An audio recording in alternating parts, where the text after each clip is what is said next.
When Angels Intervened, 3 Miraculous True Stories from Faith. The sun hung like a molten orb in the sky, casting waves of unbearable heat over the vast desert. Mark Collins wiped the sweat from his brow and squinted into the horizon. His off-road vehicle, once his lifeline, now sat lifeless in the sand, an overheated engine, a drained battery, and no cell service. The desert stretched in every direction, vast and unforgiving. Mark had embarked on a solo expedition across the Arizona desert, hoping to document the natural beauty for his blog. He had taken every precaution, extra fuel, water, a satellite phone, but fate had other plans. When his vehicle broke down, he realized the true magnitude of his isolation.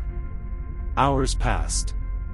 The sun dipped lower, offering some relief, but fear began to creep in. The night in the desert was just as deadly, temperatures would plummet, and wild animals roamed freely. Mark checked his water supply, barely enough to last the night. He needed to find help, but walking aimlessly in the desert was a death sentence.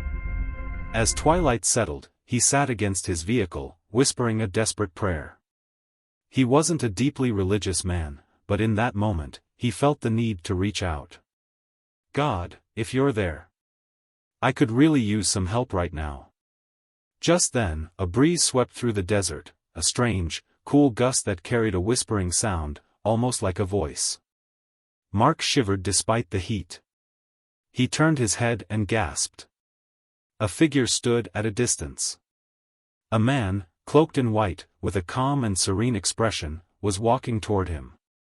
His presence was surreal, almost otherworldly, but Mark's desperation outweighed his skepticism. He stood up and waved. "Hey! Over here!" The man nodded, his pace unhurried but deliberate. As he approached, Mark noticed something strange. His footsteps left no mark in the sand. "You are lost," the man said, his voice deep yet soothing. "But help is near." Mark's throat was dry, both from dehydration and from disbelief. Who are you?" The man smiled. "A friend. You must head west. There is a road 3 miles from here. Follow the North Star. Keep walking. Do not stop." Mark frowned. There was no way the man could know that. The nearest road, according to his map, was at least 10 miles away. But the man lifted a hand. "Trust me." Something about his voice, his presence, filled Mark with an unexplainable peace. Despite every logical doubt, he felt compelled to obey. He turned toward the direction the man pointed, took a few hesitant steps, then turned back to ask another question. But the man was gone. Vanished. No footprints. No sign he had ever been there. A cold shiver ran down Mark's spine. Was it a hallucination? Dehydration playing tricks on him? But something deep inside him knew the truth. Heart pounding, he adjusted his backpack, fixed his eyes on the North Star, and started walking west. Mark trudged through the sand, his boots sinking slightly with every step. The desert night was eerily silent, save for the occasional gust of wind that sent grains of sand swirling into the air. He kept his eyes on the North Star, just as the mysterious figure had instructed. "Keep walking. Do not stop." The words echoed in his mind like a sacred command. He had no logical reason to trust the stranger, no proof that this road even existed, but something within him urged him forward. As he walked, doubts began creeping in. What if this is a mirage? What if I'm just wandering deeper into the desert? His body ached, exhaustion gnawing at his muscles, but he forced himself to continue. Every now and then, he glanced back, half expecting to see the figure again, but there was nothing but endless dunes behind him. Then, the wind shifted. A strange sound cut through the stillness, whispers. Mark stopped in his tracks, his pulse quickening. The whispering wasn't coming from one direction but seemed to surround him, carried by the wind itself. He strained his ears, trying to make out words, but they were just beyond his understanding. Then, he heard something else. Footsteps. His breath hitched. He turned sharply, but there was nothing there. The desert stretched empty in all directions, bathed in the silver glow of the moon. It's just my imagination. Just the wind. He pressed on, but the eerie sensation of being watched refused to leave him. Minutes stretched into an hour. The night deepened, and with it, the temperature dropped. Mark wrapped his arms around himself, shivering. His water supply was almost gone. His body was begging him to stop, to rest, but he pushed forward. Then, in the distance, he saw something. A shadow. At first, he thought his mind was playing tricks on him again, but as he squinted, the shape became clearer, a small, dark form in the sand, motionless. Mark hesitated. It could be an animal, or something worse. But something told him to check. He approached cautiously, his heartbeat thudding in his ears. As he got closer, he realized. It was a person. A young boy, no older than 10, lying in the sand, barely moving. His skin was pale, his lips cracked. He was dressed in tattered clothes, his small body shivering violently. Mark dropped to his knees. Hey! Hey, kid! Can you hear me? The boy's eyes fluttered open slightly. He murmured something too faint for Mark to hear. Mark quickly pulled his canteen from his backpack and poured the last drops of water into the boy's mouth. The child coughed, then swallowed weakly. Who are you? What are you doing out here? Mark asked, his voice laced with concern. The boy didn't answer. His breathing was shallow. He looked close to death. Panic set in. Mark had barely enough strength to carry himself through the desert, let alone a child. But there was no way he could leave him behind. Help is near. The stranger's words flashed through Mark's mind. Could this be why he was sent west? Summoning every ounce of strength, Mark lifted the boy onto his back. The extra weight made his steps heavier, but he gritted his teeth and continued. Mile after mile, he walked, exhaustion clawing at him. His throat burned with thirst, his legs screamed for rest, but he refused to stop. Then. A distant glow. Mark blinked. Was it real? Or another cruel illusion? As he drew closer, hope surged in his chest. Headlights. A vehicle. A road. He stumbled forward, waving his arms frantically. Help. Over here. The truck screeched to a halt. A man jumped out, rushing toward him. My God! Are you okay? Mark collapsed to his knees, gasping. This boy, he needs help. The driver wasted no time, lifting the child into the truck while Mark slumped into the passenger seat. You're lucky, the man said as he started the engine. This road's barely traveled at night. If you hadn't made it here when you did. He shook his head. It's a miracle you found it. Mark stared out the window, his mind reeling. A miracle. Or something more. The mysterious figure. The whispers in the wind. The unexplainable feeling that had led him to the child. As the truck sped toward safety, Mark glanced back at the desert one last time. In the distance, just beyond the dunes, stood a lone figure, watching. Then, in the blink of an eye, he was gone. Mark's body ached as the truck rumbled down the empty road, each bump sending a jolt through his exhausted limbs. The driver, a rugged man in his 50s with kind eyes and a thick beard, kept glancing at him with concern. You all right, son? You look like you've been through hell. Mark swallowed, his throat dry. Felt like it. He glanced at the unconscious boy in the back seat, wrapped in a blanket. His breathing was steady now, though his face was still ghostly pale. The driver nodded toward him. Name's Henry. You're lucky I was passing through. Hardly anyone drives this stretch of road at night. Mark managed a weak smile. Yeah, lucky. But was it luck? He thought about the mysterious figure in the desert, the one who had appeared out of nowhere, who had known exactly where to send him. Henry turned the wheel, guiding the truck onto a smoother, more well-worn road. Nearest town's about 30 miles. There's a clinic there. We'll get the boy checked out. Mark sighed in relief, letting his head rest against the window. The exhaustion was catching up to him fast. His body begged for rest, but his mind raced with questions. Hey, Mark said, his voice hoarse.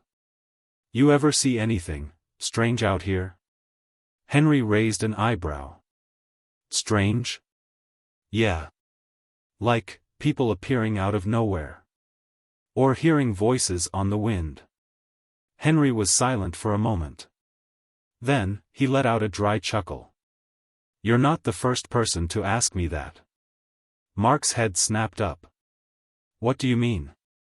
Henry adjusted his grip on the wheel.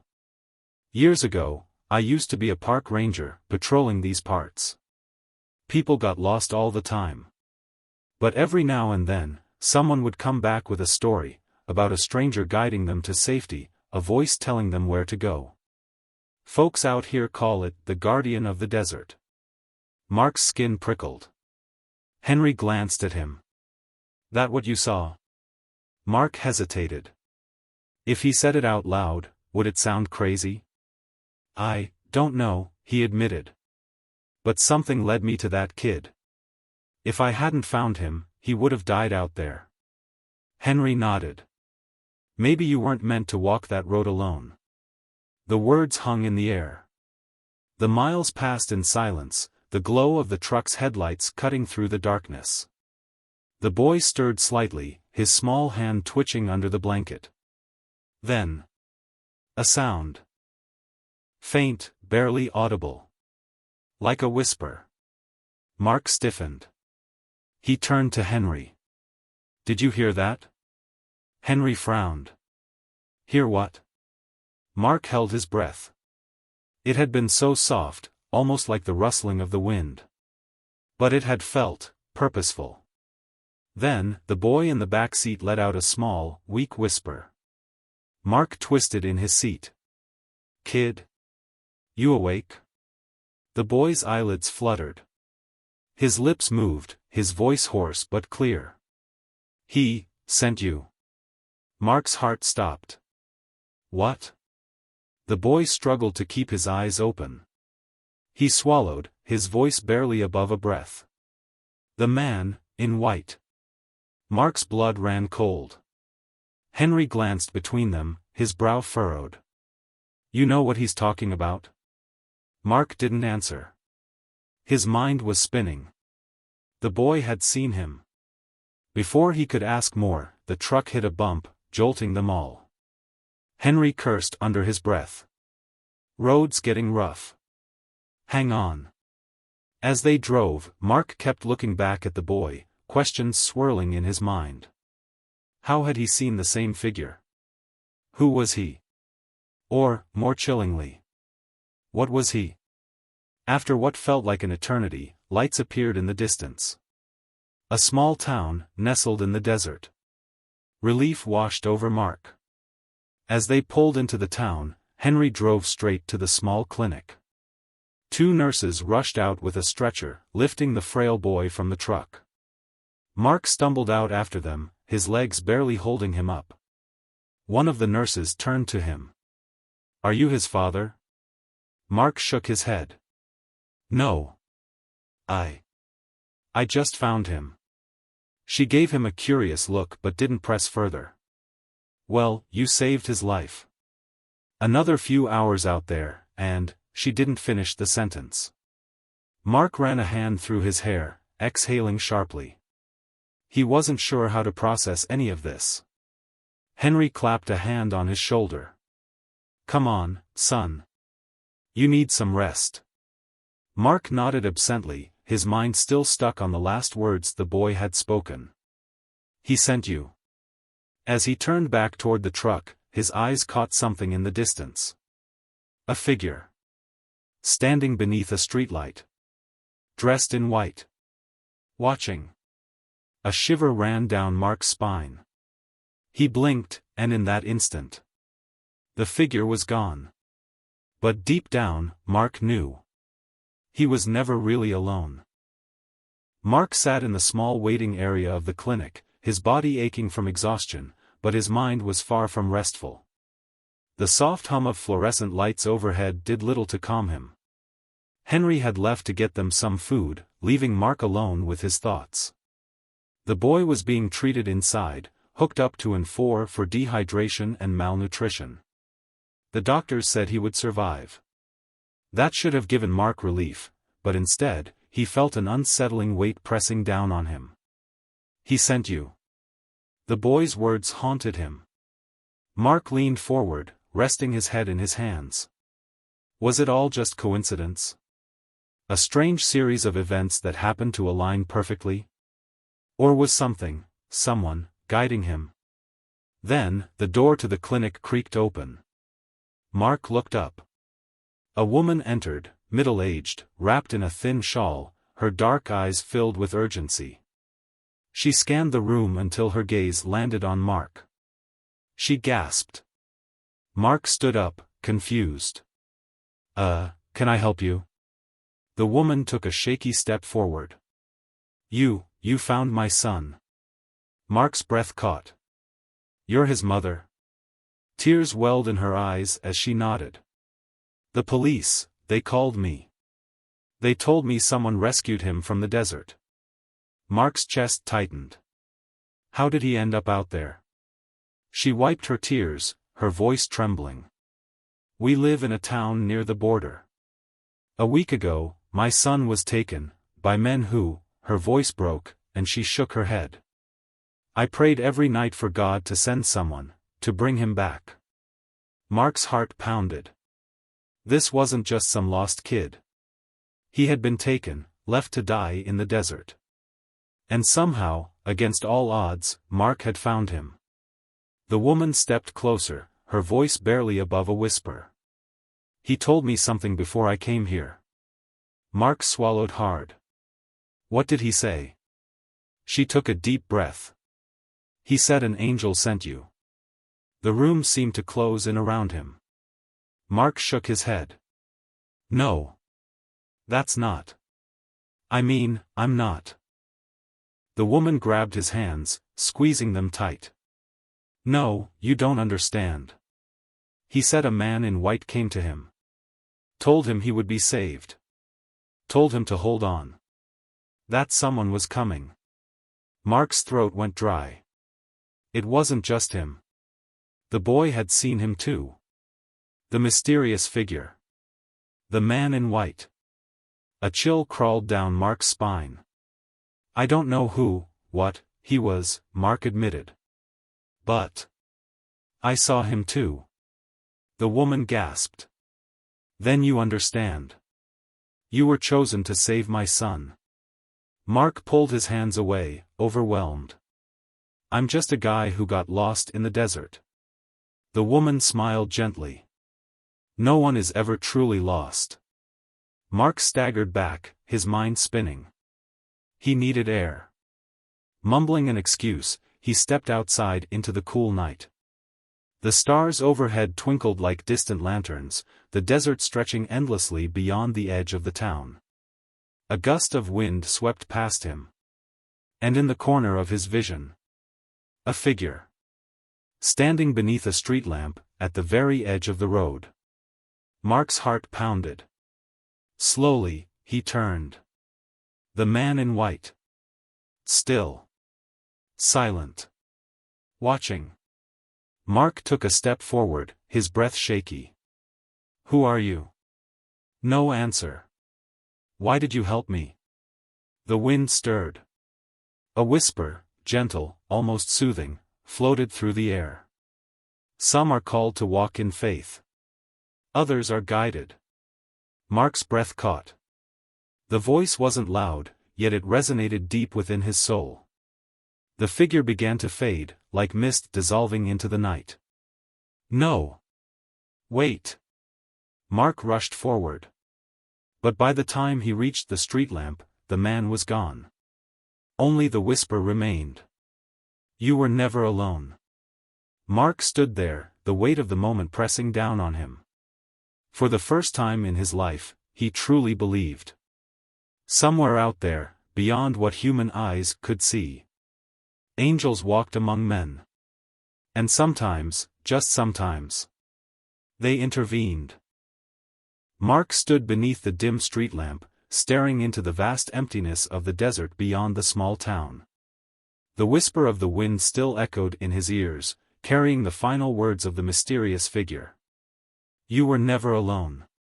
He felt it in his bones. This was no hallucination, no trick of the mind. Something greater had been at work. But why him? Why had he been the one chosen to find the boy? Footsteps sounded behind him.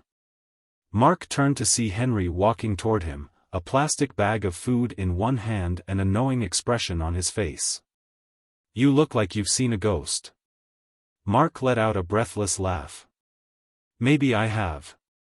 Henry stopped beside him, looking out at the desert. He was here again, wasn't he? Mark hesitated, then nodded. Yeah. And this time, I heard him. Henry didn't look surprised. He simply nodded, as if he'd been expecting it. What did he say? Mark turned his gaze to the sky, searching for answers in the endless sea of stars. That I was never alone. Silence stretched between them. The weight of those words settled deep in Mark's heart. Henry took a deep breath, glancing at the clinic. That kid's alive because of you. Mark shook his head.